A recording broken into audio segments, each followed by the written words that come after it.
अस्सलाम वालेकुम नाज़रीन, टू द पॉइंट के साथ मैं हूं मंसूर अली खान। प्रोग्राम में आपको खुशामदीद कहेंगे। नाज़रीन, हुकूमत और इलेक्शन कमीशन के दरमियान तनाज़ा इस वक्त एक नए आईनी बहरान की शक्ल इख्तियार कर चुका है। हुकूमती वुज़रा के आग बरसाते बयानात और इल्ज़ामात पर इलेक्शन कमीशन हिसाब मांग रहा है। बात इस हद तक कैसे बढ़ी? कहीं ऐसा तो नहीं कि मामला इस्लाहात के बजाय ज़ातियात का है?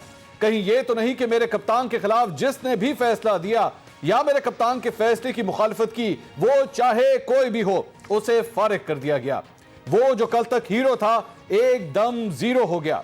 वो चीफ इलेक्शन कमिश्नर जिन्हें मेरे कप्तान ने खुद तैनात किया, उनकी काबिलियत पर हुकूमती वुज़रा रश्क करते थे और चंद माह पहले तक खुद वजीर आज़म इलेक्शन कमीशन को शफाफ और इंसाफ पर मबनी करार देते थे। नाज़रीन, जिस इलेक्शन कमीशन पर पहले एतमाद किया जा रहा था, जैसे ही चीफ इलेक्शन कमीशन ने डस्का में रिटर्निंग ऑफिसर्स के अगवा पर सवाल उठाए, इंक्वायरी का हुक्म दिया और धुंधज़दा इंतखाबात की शफाफ तहकीकात करवाई, तो इलेक्शन कमीशन हुकूमत के लिए ना साफ रहा ना ही शफाफ, बल्कि यह इदारा जमहूरियत के लिए नुकसानदेह बन गया। आपकी सबसे बड़ी जिम्मेदारी साफ और शफाफ इलेक्शन। पहले तो मुझे ये नहीं समझ आई कि आपने अदालत में क्यों जाके कहा कि जी खुफिया बैलेट होनी चाहिए। आपने हमारी जमहूरियत को नुकसान पहुंचाया है। क्या आपको ये नहीं पता कि आपकी जिम्मेदारी थी इन्वेस्टिगेट करने की? सारी एजेंसीज आपके नीचे हैं, सबके सामने ये तमाशा हुआ। माजी में भी कई शख्सियात ऐसी हैं जो मेरे कप्तान के इंतहाई करीबी थी, लेकिन फिर मुखालिफ ठहरे। जावेद हाशमी ने मुस्लिम लीग नून छोड़ी तो एक बहादुर आदमी हाशमी हाशमी के नारे लगाए गए। मेरे कप्तान ने उनकी तारीफों के पुल बांध दिए, उन्हें पार्टी में खुशामदीद कहा और पार्टी की सदारत से नवाजा। जावेद हाशमी साहब के ज्वाइन करने से हम मजीद अपना जो मकसद है उसकी तरफ तेजी से जा रहे हैं। तहरीक इंसाफ में खुशामदीद कहता हूँ, मसलियतें खत्म करके एक असूल पर स्टैंड लेते थे, तो मुझे बड़ी खुशी हुई है। जिस जावेद हाशमी की इतनी तारीफें की जा रही थी, वही जावेद हाशमी जब मेरे कप्तान के फैसलों से इख्तलाफ करते हैं तो उनके बारे में फिर क्या कुछ कहा गया, उसको जानने के लिए मेरे कप्तान का सिर्फ ये बयान ही काफी है। जावेद हाशमी उस उम्र के उस हिस्से में आ गए हैं कि उनका कोई दिमागी तवाज़ुन ठीक नहीं है। वकला तहरीक में chief justice retired Iftikhar Chaudhry को इंतहाई बहादुर इंसान कहा गया। उन्हें जर्नैलों के सामने डट जाने वाला और ना झुकने वाला अजीम लीडर कहा गया। लेकिन फिर 2013 के इंतखाबात में मेरे कप्तान की जानिब से धांधली और पंक्चर के बयानिए पर साथ ना देने पर वही chief justice retired Iftikhar Chaudhry गद्दार और मुल्क दुश्मन करार पाए।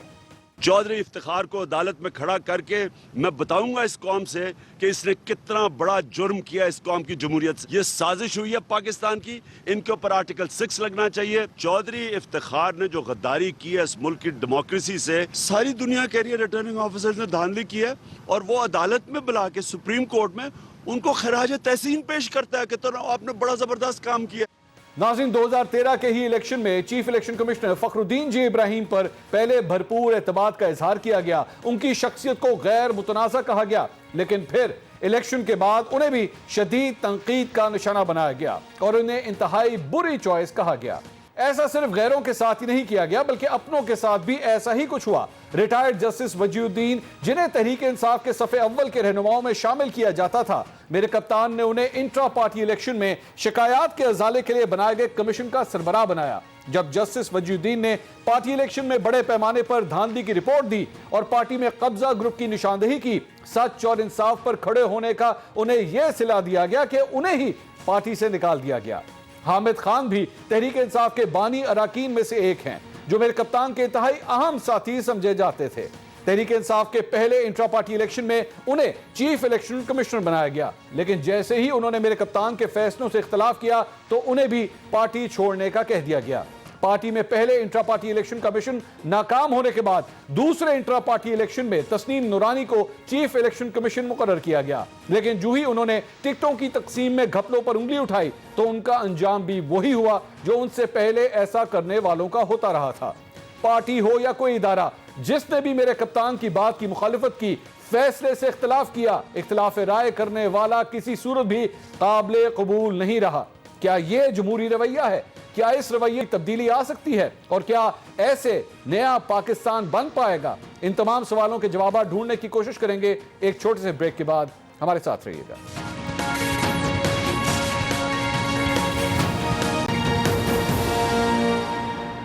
नाज़रीन, welcome back after the break. Break से पहले मैंने अपनी इब्तिदाई कलबात में मैंने आपको बताया था कि लगता इस तरह है कि इमरान खान साहब से जो भी इख्तिलाफ करता है, चाहे वो कोई जज हो, चाहे वो पार्टी के अपने अंदर कोई हो, उसे एकदम साइडलाइन कर दिया जाता है। और ये मिसालें भी बहुत सी ऐसी मौजूद हैं। इलेक्शन कमीशन ऑफ पाकिस्तान के खिलाफ पिछले कई दिनों से, बल्कि चीफ इलेक्शन कमिश्नर के खिलाफ पिछले कई दिनों से ये मामला चल रहे हैं। ऐसे बयानात आ रहे हैं बार बार, जिससे ये तासुर मिलता है कि अब हुकूमत ने फैसला कर लिया है कि हमने इलेक्शन कमीशन ऑफ पाकिस्तान की नहीं सुननी या इसकी मुखालफत करनी है।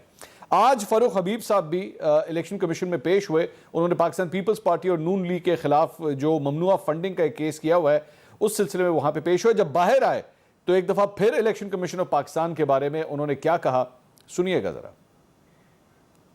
जो आईनी इदारे होते हैं उन्होंने अपनी आईनी जिम्मेदारी पूरी करनी होती है, और मेन आईनी जिम्मेदारी साफ और शफाफ इंतखाबात हैं आर्टिकल 218 के तहत। बाकी तमाम चीज़ें जो हैं वो साइड लाइन्स के ऊपर हैं, उनकी किसी किस्म की कोई अहमियत नहीं है। इसी इलेक्शन कमीशन के बाहर जो फजल रहमान ज़बान इस्तेमाल करके गए थे, जो मरियम ज़बान इस्तेमाल करके गई थी, वो तो इलेक्शन कमीशन को धांधली में मुलव्वस करके चले गए थे। तो लिहाजा ये भी देखना पड़ेगा कि ये नोटिसेज का झकाव जो है वो क्या एक ही जानिब है या दूसरी जानिब भी नोटिसेज होने चाहिए। ये आपने गुफ्तगू सुनी। अपने पैनलिस्ट का इंट्रोडक्शन कराऊंगा। पाकिस्तान तहरीक इंसाफ से कंवल शोजब साहिबा आज हमें ज्वाइन कर रही हैं। मुस्लिम लीग नून से हिना परवेज भट्ट साहिबा हमारे साथ हैं। पाकिस्तान पीपल्स पार्टी से शैला रजा साहिबा आज हमें ज्वाइन कर रही हैं। कंवल शोजब साहिबा, रोज के बयानात से ये लग रहा है जैसे आपकी हुकूमत ने ये फैसला कर लिया है कि हमने इलेक्शन कमीशन ऑफ पाकिस्तान की जो क्रेडिबिलिटी है उसे हिट करना है। आप लोग उसे अब मजीद न्यूट्रल नहीं समझते। ये एक डेडलॉक की तरफ लग रहा है, मामला आहिस्ता आहिस्ता जा रहा है। जी बिस्मिल्लाहिर्रहमानिर्रहीम, thank you very much Mansoor, आपने इनवाइट किया। आपकी जो अभी स्टेटमेंट थी कि वजीर आजम इमरान खान साहब से जो भी इख्तिलाफ करता है उसको साइडलाइन कर दिया जाता है, मैं उससे बिल्कुल इख्तिलाफ भी करती हूँ और उस पे प्रोटेस्ट भी रजिस्टर करा रही हूँ। ऐसा नहीं है। वजीर आजम इमरान खान साहब की कोई डिक्टेटरशिप वाली, नवाज शरीफ साहब वाली या किसी और वाली आदत नहीं है, और इलेक्शन कमीशन ऑफ पाकिस्तान से किसी को कोई तकलीफ नहीं है। वो आईनी इदारा है जैसे बाकी सारे आईनी इदारे हैं, जैसे नैब भी एक आईनी इदारा है और दूसरे इदारे भी आइन के तहत ही सारे कॉन्स्टिट्यूट हुए हुए हैं। कोई भी गैर आईनी इदारे जो है वो इस तरीके से इन मामलात में इन्वॉल्व नहीं है। लेकिन एक चीज को मैं रीइंफोर्स करूंगी, आईनी इदारा जो है बाय बुक्स उसको भी चलना होता है, और पार्लियामान सुप्रीम है और पार्लियामेंटेरियंस जिस वक्त कमेटीज में बुलाते हैं तो इदारे वहां पर आके जवाब दें। जब टैक्स पेयर के पैसों से सबकी तनख्वाहें जा रही हैं आईनी इदारों में काम करने वालों की, तो वो फिर आके पार्लियामेंट जो है वो आइन के लिए सबसे ज्यादा वही मोहतरम इदारा है और वहां पर ही सबने आके सवाल का जवाब देना होता है। इलेक्शन कमीशन से कोई किसी किस्म की भी कोई लड़ाई नहीं है, लेकिन जो इलेक्शन कमिश्नर साहब हैं उनके रवैये पे जरूर एहतजाज भी हुआ और एतराज भी हुआ, क्योंकि जो स्टेटमेंट्स अगर पॉलिटिकल हो जाए, और मैं एतजाज एहसन साहब को भी कोट करूंगी, उन्होंने अपने कल देखा कि ईवीएम मशीन के बारे में बात की, और भी हमारे बहुत सारे हसन अस्करी साहब हैं, अयाज साहब हैं, और भी बहुत सारे एनालिस्ट हैं जिन्होंने इस रवैये को गैर जानिबदार नहीं बल्कि खासा जानिबदार पाया है, या उसमें कुछ पॉलिटिकल एलिमेंट्स को पाया। तो शख्सियत पे तनकीद हो सकती है, इदारे पे तनकीद नहीं करे। इदारे से उम्मीद ये की जा रही है कि उनका जो रवैया है वो बेहतर होना चाहिए, और जो आइन और कानून के मुताबिक और इलेक्शन एक्ट 2017 में इन्होंने जो तमाम जमातों ने मिलकर बनाया, जो PMLN ने, PML जो ये दूसरी है पीपल्स पार्टी ने, JUIF ने, JI ने 2017 की असेंबली में मौजूद तमाम जमातों की कंसल्टेशन के बाद ये एक्ट पास हुआ था, और 2 अक्टूबर 2017 को अभी अगर मैं आप 1 मिनट दीजिए, मैं आपको पढ़ के इस एक्ट के मुताबिक सुना दूं, और फिर एतराज की आपको वजह भी समझ आ जानी चाहिए कि क्यों हो रही है, फिर बल्कि उल्टा सवाल खड़े होते हैं। अच्छा। मैं इलेक्शन एक्ट 2017 का सेक्शन 103 पढ़ के सुना रही हूँ, जो कहता है, जिसको इलेक्शन कमीशन ऑफ पाकिस्तान तस्लीम करता है, इसके मुताबिक चलता है, electronic voting and biometric verification. 103 number section ये कहता है, the commission may conduct pilot projects for utilisation of electronic voting machines and biometric verification system in by-elections, in addition to the existing manual procedures for voters verification, casting and counting of votes, to assess the voting machine, to assess the technical efficacy, secrecy, security and financial feasibility of the electronic voting machines and biometric verification system, and shall share the results with the government ठीक है। which shall within 15 days from the commencement of a session of a house after the receipt of the report lay the same before both houses of Majlis Shura Parliament। ठीक है। ये election act 2017 2 अक्टूबर 2017 का मैं पढ़ के आपको बता रही हूँ, जिसका सेक्शन 103 है, आप अपनी स्क्रीन पे चला दीजिए। ठीक है। तो अब आप देख लें ये 2021 है। तो इलेक्शन कमीशन ऑफ पाकिस्तान ने उस वक्त की हुकूमत के सामने भी ये चीजें पेश नहीं की, और इस वक्त की हुकूमत जब मांग रही है तो इलेक्शन कमीशन का रवैया अब आप खुद जज कर लें। और नहीं, कंवल साहबा एक मिनट, कंवल साहबा ये जो सेक्शन है, ये सेक्शन जो भी आपने पढ़ के सुनाया है, इसमें ये लिखा हुआ है कि जी पायलट प्रोजेक्ट के तौर पे बाय इलेक्शंस में इसको इस्तेमाल किया जाएगा। जहां तक मेरी नॉलेज है, इलेक्शन कमीशन ऑफ पाकिस्तान ने बाय इलेक्शंस में इसको इस्तेमाल किया भी था, इसको किया है उन्होंने इस्तेमाल, ठीक है।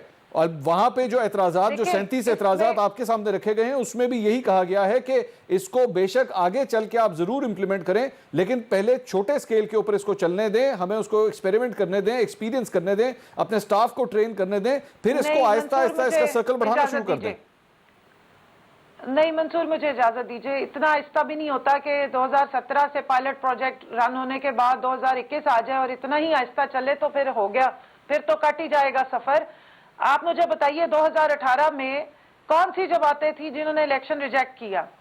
उस वक्त की तमाम असेंबली में बैठी हुई जमातों ने इलेक्शन पे प्रोटेस्ट किया, और इसी इलेक्शन कमीशन के बाहर शेरी रहमान साहिबा, ये गिलानी साहब और ये जितने भी जमातें समेत मौलाना फजलुर रहमान के, इन सब ने, अगर मुझे याद है तो एक पूरी इन्होंने एक मार्च भी की थी और एक वहां जाके प्रोटेस्ट किया। अभी 3 महीने पहले मौलाना और मरियम बीबी ने आके इलेक्शन कमीशन के सामने प्रोटेस्ट किया।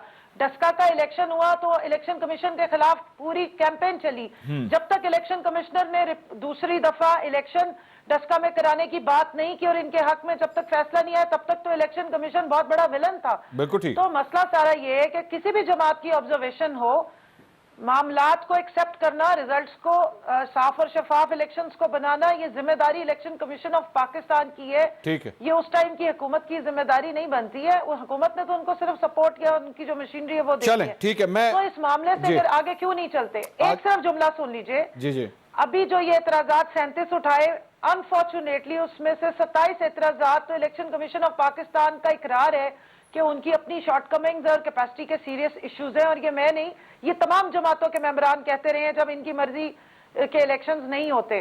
और जो 11 इस तरह के 10 इन्होंने जो पोस्टुलेट्स दिए हैं वो ईवीएम से रिलेटेड हैं, लेकिन इनडायरेक्टली ईवीएम की जो टेक्नोलॉजी है, जो अनफॉर्चुनेटली मेरे ख्याल में उन समझी भी नहीं, और हालांकि अगर पायलट रन किया हुआ था तो उन्हें पता होना चाहिए था, वो भी बिल्कुल इररेलेवेंट है। तो मैं समझती हूँ कि बजाय हॉस्टाइल एनवायरनमेंट क्रिएट करने के, टेक्नोलॉजी का दौर है, सबको फायदा, अगर साफ शफाफ सब इंतखाबात चाहते हैं। ये तो आपका ओपिनियन है ना कंवल साहबा, कंवल साहबा ये तो आपका ओपिनियन है ना कि जी उन्होंने एक्सेप्ट कर लिया, उन्होंने रिजेक्ट कर दिया और हमारी नहीं सुनी, ये तो आपका ओपिनियन है। डजंट मैटर, वो you are just a player in the election process. अगर जिस दिन इलेक्शन होगा तो आप एक प्लेयर हैं, आप ना वहां पे जज हैं, ना आपके ऑर्गेनाइजर हैं, ना आपका उतना ही स्टेक है जितना बाकी सियासी जमातों का यहाँ पे स्टेक है। एनीवेज, लेकिन आपका ये पॉइंट कि मुस्लिम लीग नून ने जब एतराज़ किया था इलेक्शन कमीशन के ऊपर, और वाकई किया था, इसी इलेक्शन कमीशन के ऊपर मरियम नवाज साहिबा नाज़रीन एतराज़ कर चुकी हैं, और उस वक्त उन्होंने क्या तनकीद की थी इलेक्शन कमीशन पे, जरा सुनिएगा। इलेक्शन कमीशन ऑफ पाकिस्तान, बताओ अवाम के वोट की इज्जत करवाई इस इदारे ने? फ्रॉड का नाम है Tehreek-e Insaf foreign funding case. Scrutiny committee को कहा गया कि इनके ऊपर हथौला रखो, और वो स्क्रूटनी कमेटी फिर इमरान खान की और एसीपी की दावेदार बन गई। इलेक्शन कमीशन ऑफ पाकिस्तान आज आपके इदारे की नाकामी और खामोशी की सजा मेरे 22 करोड़ अवाम भुगत रहे हैं। याद रखना एसीपी, इस नाअहली और नालायकी में लोग आपको भी शरीके जुर्म ठहराते हैं। ये इल्जामात थे मरियम नवाज साहिबा के।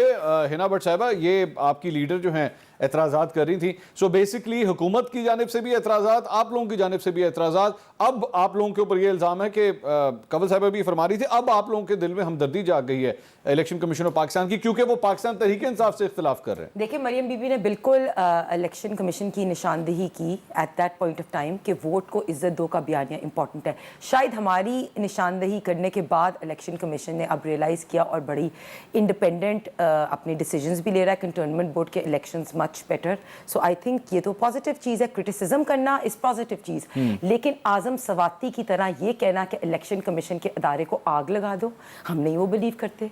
या फवाद चौधरी साहब या जो बाकी लोग हैं इनको जिस तरह क्रिटिसाइज़ करे, उस पर नहीं मैं बिलीव करती। दूसरी बात, कंवल शोज़ेब साहिबा ने और फवाद चौधरी दोनों ने मियाँ साहब की बात को सुपर इंडोर्स किया है।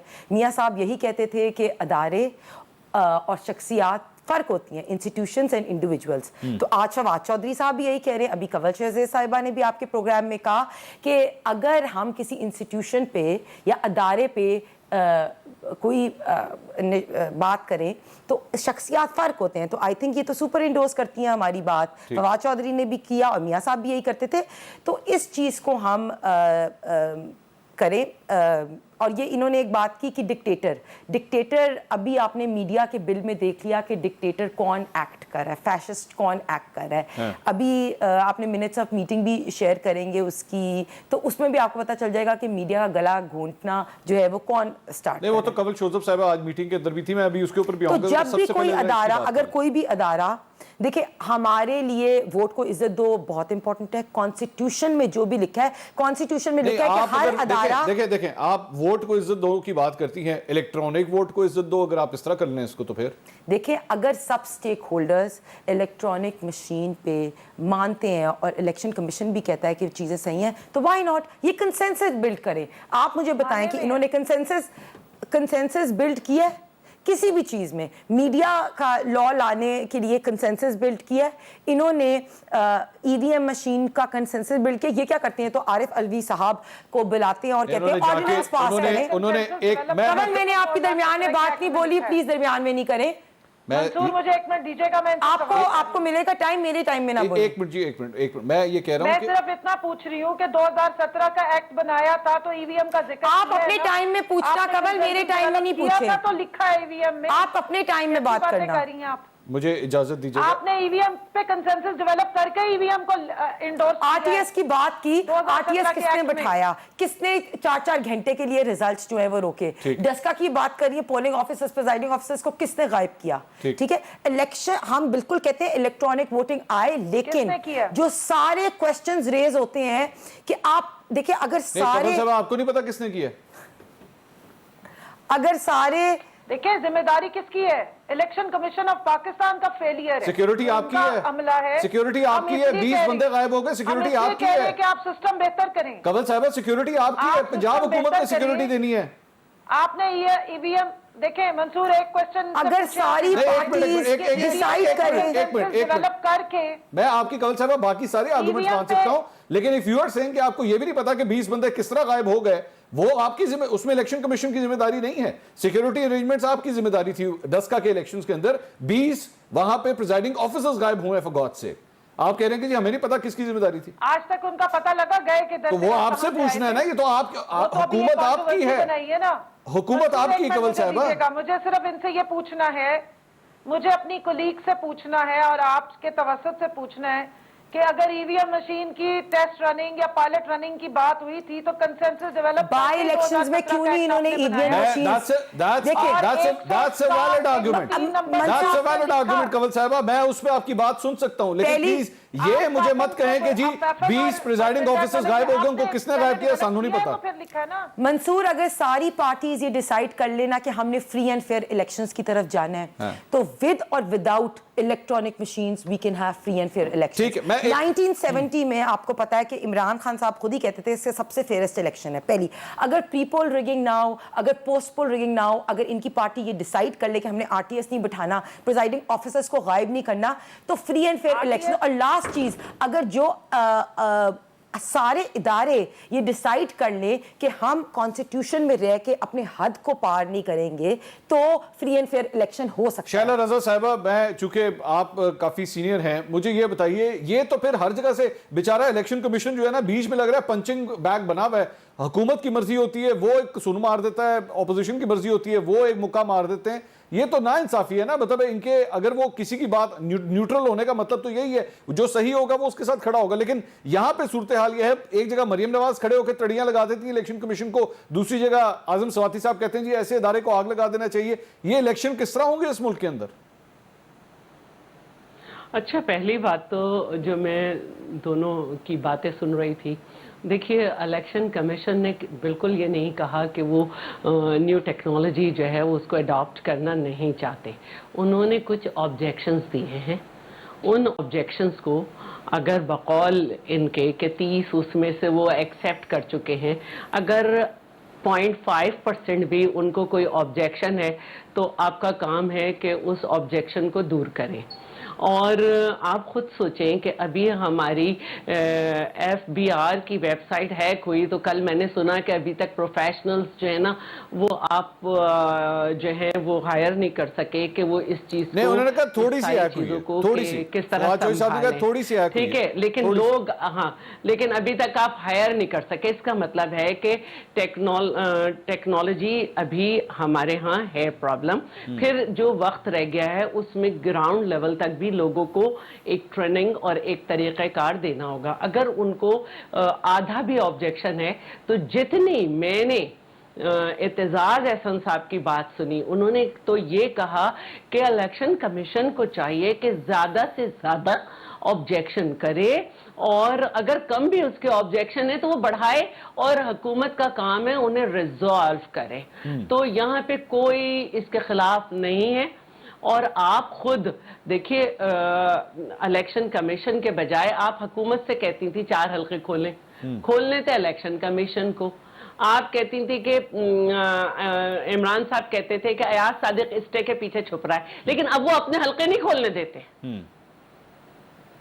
तो ये सारे मसाइल जो हैं इसको हमें गलत करने के बजाय हमें ये समझना चाहिए कि बड़े आसानी से आपको इंफॉर्मेशन मिल जाएगी कि एक मशीन पाकिस्तान पीपल्स पार्टी के ज़माने में भी जो है इंट्रोड्यूस हुई थी, उसमें और इसमें ये फ़र्क है कि इसमें से अब एक पेपर भी जो है वो आपको मिलेगा और उसके बाद आप उसको ऑथेंटिसिटी उसकी चेक कर लेंगी। अब इसमें जो भी सवाल आ रहे हैं, जो भी इसमें सवाल आ रहे हैं उसको आप बिठाएं लोगों को। थर्ड पार्टी पिलडाट थी, वो मुतमईन नहीं हो सकी, दूसरी पार्ट जो है उनको डालें और बात खत्म कर लें। इसमें आग लगा दो क्या होता है?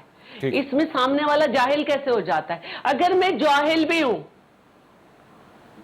मुझे कोई मसला नहीं है, अगर आपकी नजर में मैं जाहिल भी हूं तो मेरा वोट तो है ना, शनाख्ती कार्ड तो बना हुआ है ना, मुझे वोट डालना है। तो मेरे एतराजात को लीड कर रहे हैं, रिप्रेजेंट कर रहा है इलेक्शन कमीशन। तो इलेक्शन कमीशन के एतराजात को दूर करने में उन्हें आग लगाने वाली क्या बात है?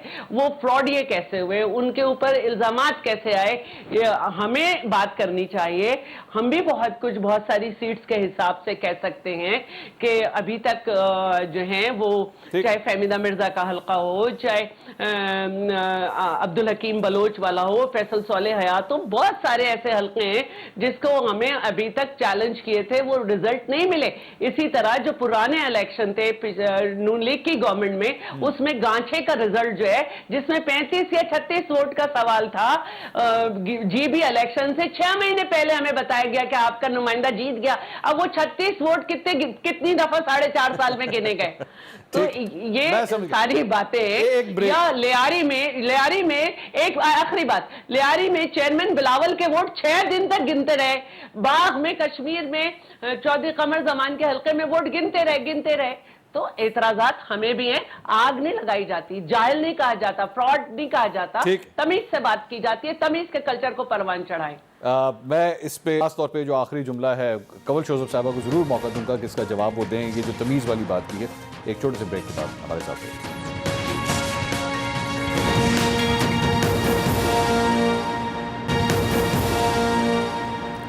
नाज़रीन welcome back after the break. Break से पहले शैला रजा साहिबा बात कर रही थी कि अगर मफामत हो जाए, और हिना भट्ट साहिबा ने भी यही बात कही कि मफामत हो जाए, गुफ्तगू शुनीद हो जाए, इस तरह डिस्कस करके अगर मामला को आगे चलाया जाए तो काफ़ी बेहतर होता है।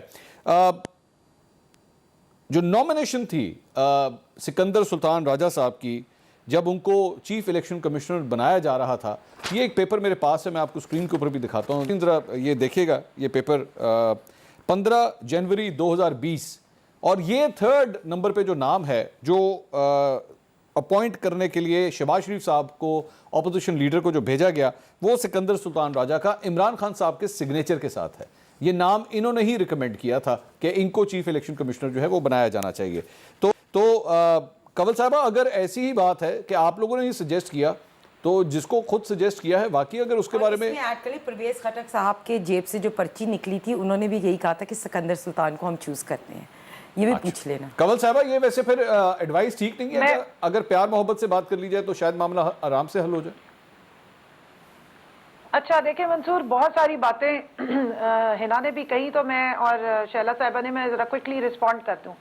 आरटीएस किसने बिठाया, ये मेरे ख्याल में इलेक्शन कमीशन से इनको पूछना चाहिए कि किसने बिठाया, क्योंकि उसके बाद चिन्योट की और सरगोदे की सीटें और ख्वाजा आसिफ साहब की सीट जो है वो ये जीत गए थे।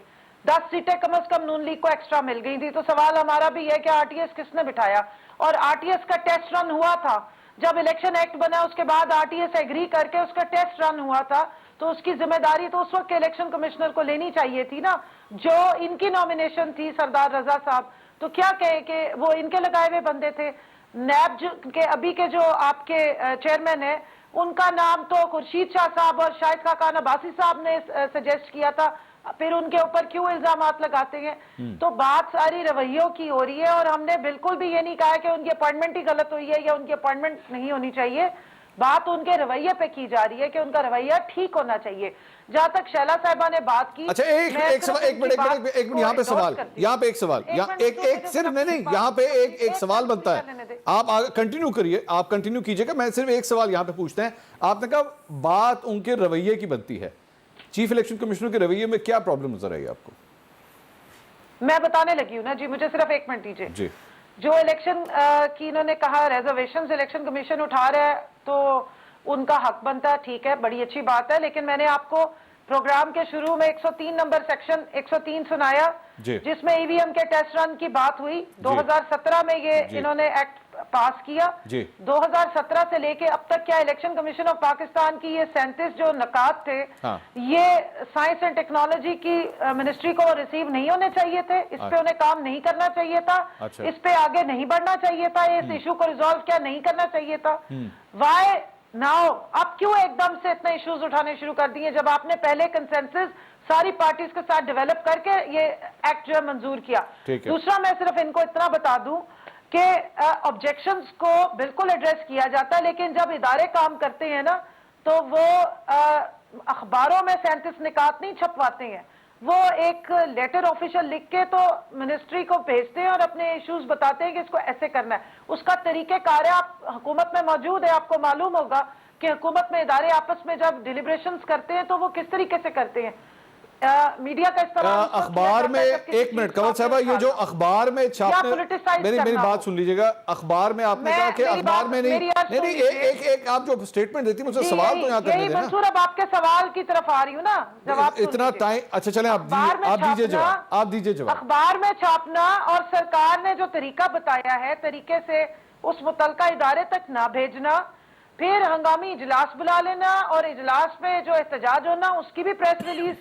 तो मुझे ये बताइए, इलेक्शन कमीशन का काम सियासतदानों के लिए इलेक्टोरल जो पूरा एक स्टेज होता है उसको फैसिलिटेट करना, इलेक्शन करवाना है, ना कि आगे आपका जवाब, आगे आपका जवाब। अब सुन लीजिएगा, सुन लीजिएगा कंवल साहिबा, सुन तो लीजिए ना। Let's get our facts right. Kanwal साहिबा, फैक्ट्स ठीक कर लें पहले।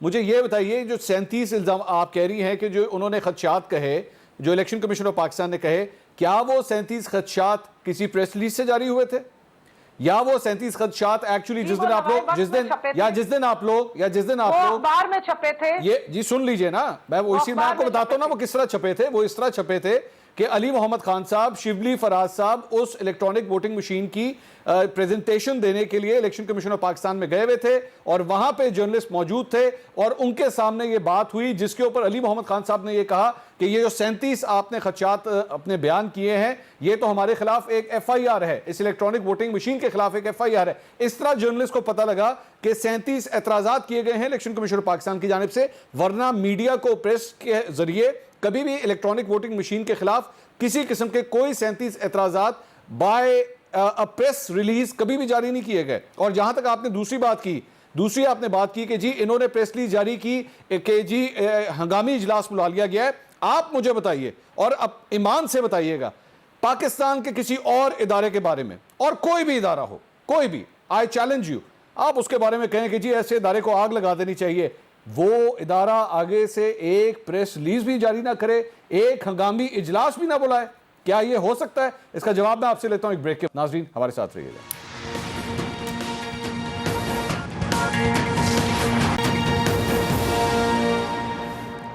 नाज़रीन welcome back after the break. Kanwal Shauzab साहिबा का ये एतराज़ था कि इतनी जल्दी जो है वो हंगामी इजलास बुला लिया जाता है, जर्नलिस्ट को बताया जाता है कि जी 37 एतराज़ात किए गए हैं इलेक्शन कमीशन ऑफ पाकिस्तान की जानिब से, सही रूट के जरिए जाना चाहिए। शैला साहबा इस पर कुछ कमेंट करना चाह रही? जी शैला साहबा।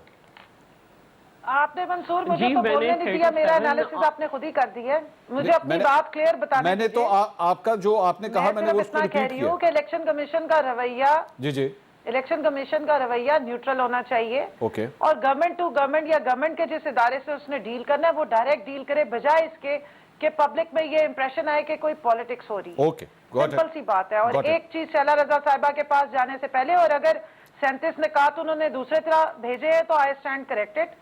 मेरे नॉलेज में यही था कि पहले अखबार के जरिए है। दूसरी बात सिर्फ इतना बता दूं, इत्तेजाज एहसन साहब ने कल एक बात की परसों के प्रोग्राम में, और मैं उसको एंडोर्स करती हूँ और मैं अपने प्रोग्राम्स में ये कह चुकी हूँ, क्योंकि ईवीएम ना लाने की सबसे ज्यादा बड़ा एतराज ये है कि फेक लिस्टें बनी हुई हैं 20-20, 30-30 हजार की हर कॉन्स्टिट्यूंसी या मेजॉरिटी कॉन्स्टिट्यूंसीज में, जो वहां के कैंडिडेट को गिफ्ट कर दी जाती हैं, और नाम लिया गया है नून लीग का।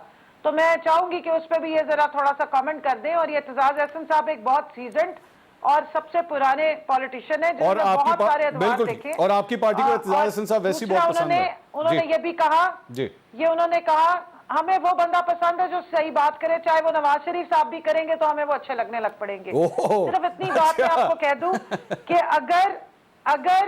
अगर वो बात